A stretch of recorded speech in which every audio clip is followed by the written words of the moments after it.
What is up mga kaserye? It's your boy Senyor, and for today's episode, nandito ako sa isa sa nagtitrending na isla sa social media na hindi pa ganun ka-commercialized. I'm talking about Alibihaban Island sa bayan ng San Andres, probinsya ng Quezon. And today, I'm going to share with you kung paano kami nag-book, magkano yung gastos, ano yung mga amenities na meron sila dito, and of course, yung mga pwede mong gawin sa isla. So if you have plans of visiting this island, follow along so you'll know, is it worth the hype? Let's go.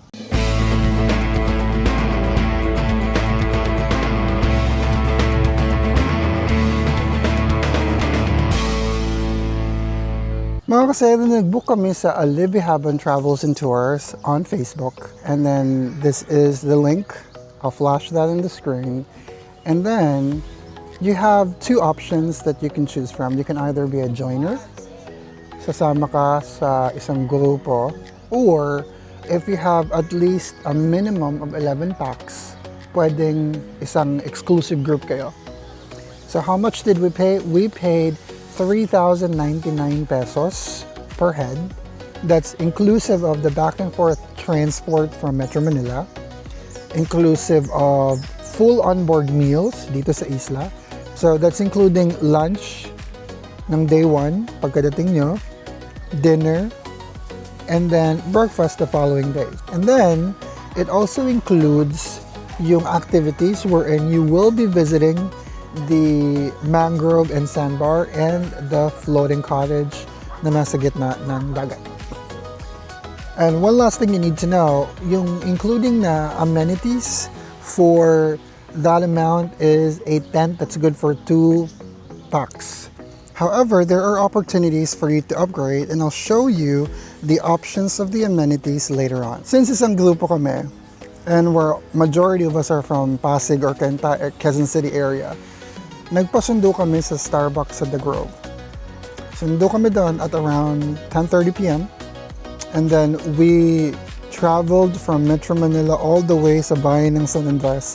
And it took us about 8 hours to get there. Pagdating namin doon, we had a quick stopover sa isang kainan where we had breakfast. And then I paid about 150 pesos for the breakfast meal. So that's corned beef silog. And then after which, we headed on to the port. So from the port, sasakay kayo ng bangka.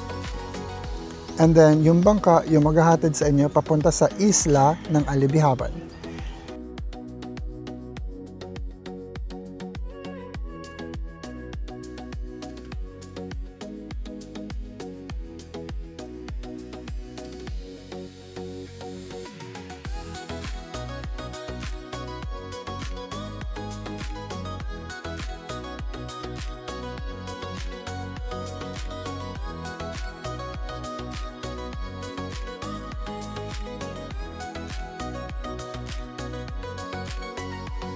And then at that point, it will only take you 20 minutes trip sa dagat from the mainland to the island.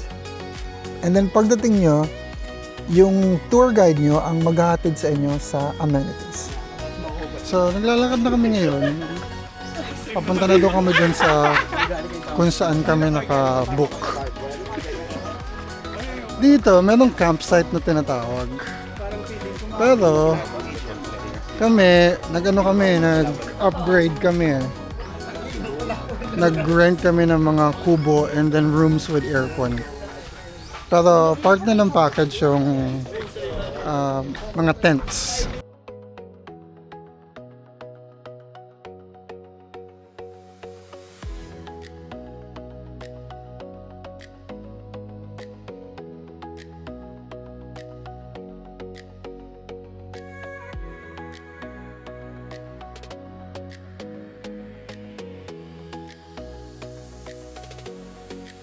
Mga kasere, yung kasama dun sa package na i-avail nyo, yung mga malilit na mga tents katulad yan. Pero may option pa rin sila to upgrade for itong malaking yan. That's called the glamping tent. 1.8 yan, may kasama ng bedding, may kuryente na din.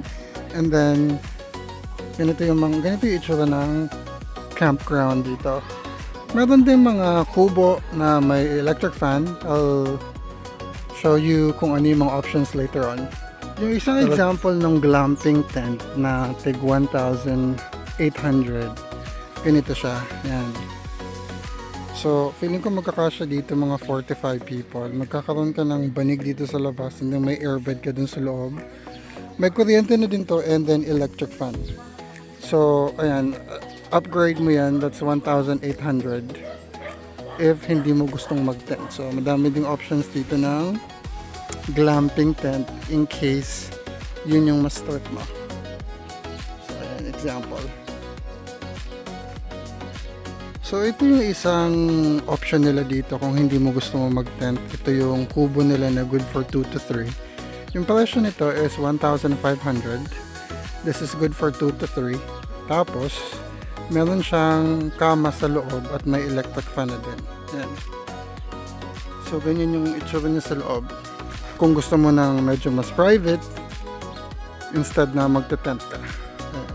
Madami naman din silang kubo na ganito yung category. Kung mas malaking group naman kayo, itong isa pang kubo, this is priced at 2,500. Pwedeng 4 to 5 people dito. So, ganito itsura niya sa loob. May kasama din siyang electric fan. Yan, dalawang kama. Tapos, ito yung electric fan. So, this is for 2,500 kung hindi niyo gustong mag-tent. So, marami naman siya mga options. Ayan. So, just in case may budget naman kayo. Meron pa ulit sila dito ang another type ng kubo na meron parang mga upuan sa harap. Ayun, magkakaroon ka ng parang receiving area sa harap. Mga good for 3 to 4 din to. And roughly around 2,000 din yung presyo nito per night. So, kung gusto mo ng ganyan design, may option din sila na ganyan. So mga kasir, if meron ka naman budget, meron naman dito silang optional na AC room na you can avail. So, ganito itsura ng AC room. Meron siyang double size na bed, dalawa, yung isa pang sahig. So, maximum of 4 people yung kasya dito. Ito yung kinuha namin. So, this is 3,500 a night on top of the package na babayaran nyo. At may sarili siyang restroom like that. So, this is only kung may budget ka and you don't wanna be sleeping sa tent na medyo mainit, just like now. That's definitely something you can shout out for. Para naman sa mga nag-opt out ng tent and then mga kubo na walang sariling CR, madami naman silang CR options dito na nakasegregate ng babae and lalaki. Common CR kung hindi ka naman ganun ka-choosy and you're on a tight budget, pwede ka naman mag-glamping lang or mag-kubo. And then, just use the common toilet and CR na meron sila. So, kompleto naman dito sa isla. Kung may kailangan ka, meron naman sila ditong sari-sari store na pwede mo mapagbilhan ng mga basic needs. And then, may charging din dyan. So, keep in mind na ang ilaw dito ay only from 6 p.m. to 6 a.m. So, pag naubusan ka in the middle of the day, kailangan mo magpa-charge. From what I understand, it is 20 pesos for phone and then 30 pesos pag papacharge ka ng power bank. In terms naman sa kainan, meron din silang common dining area dito na would cater to a lot of people. So, lalo na pag big group kayo, kasyang-kasya dito na marami kasi they're catering to a lot of groups naman every day na may visit.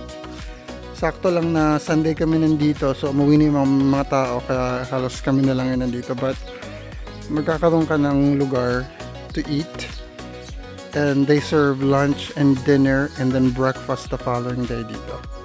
So, kasama sa binayaran nyo yung full onboard meals. So, ito yung lunch namin. So, we have chicken adobo, we have fish, and we have pakbet with saging. So this is our lunch for today, and then mamaya ang gabi, dinner naman, and then breakfast for tomorrow.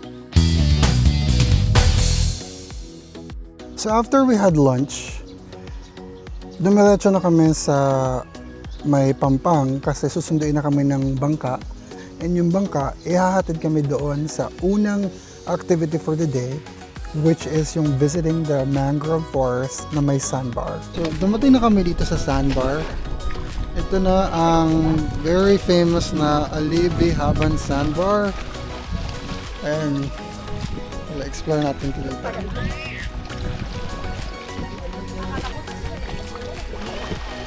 Yan.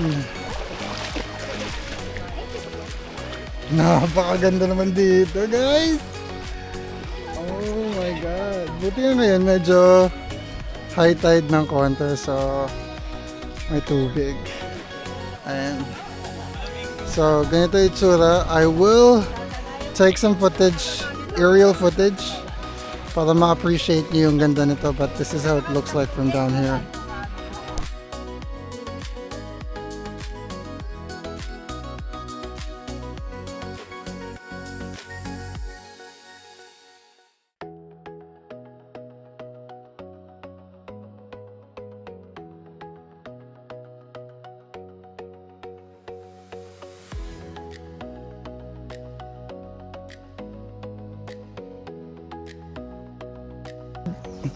So while at the mangrove forest na may sandbar, you can decide how long you would want to stay. That really depends kasi hawak niyo yung oras niyo for the entire day. Dalawang area lang yung pupuntahan niyo. The sandbar and the floating island. So after yung mag-spend some time on the sandbar, pupunta na kayo dun sa floating island. And then from there, you can enjoy the rest of the day until you decide to go back sa campsite. And then, dun na kayo isa-serve ng dinner. So mga kasere, ito yung second part ng adventure dito sa Alibi Haban Island. Katapos mo dun sa mangrove and sandbar, sasakay kayo dito sa mga floating cottages nila. Ayan, so ganito yung itsura ng floating cottage namin. Tapos pwede ka mag-slide from up there, akit ka dun, and slide ko dito, tapos sobrang linaw ng tubig. Ngayon, pag tinignan mo tong facilities nitong cottage, meron siyang dining table, tsaka may lutuan. Kasi usually, kung hindi ka pa kumakain sa mainland, dinadala ng mga bangkero yung pagkain dito. But since kumain na kami, wala na kami gagawin dito kundi magsaya na lang talaga. So ayan, ganito yung itsura niya. Pwede kang pumunta dito sa balsa and then you can see everything. Ayan. Tapos that's the island. Ito yung likod ng balsa. Later that same evening. So, for today's dinner, ito na yung sinerve nila sa amin. Meron kami ng tokwat baboy, meron kaming ginisang gulay, inihaw na isda, and then we have fruits. And then meron kaming sinigang na baboy. And then again, kasama to sa binayaran namin for the package. This is for dinner, and then tomorrow, meron din kaming breakfast set. Ayan.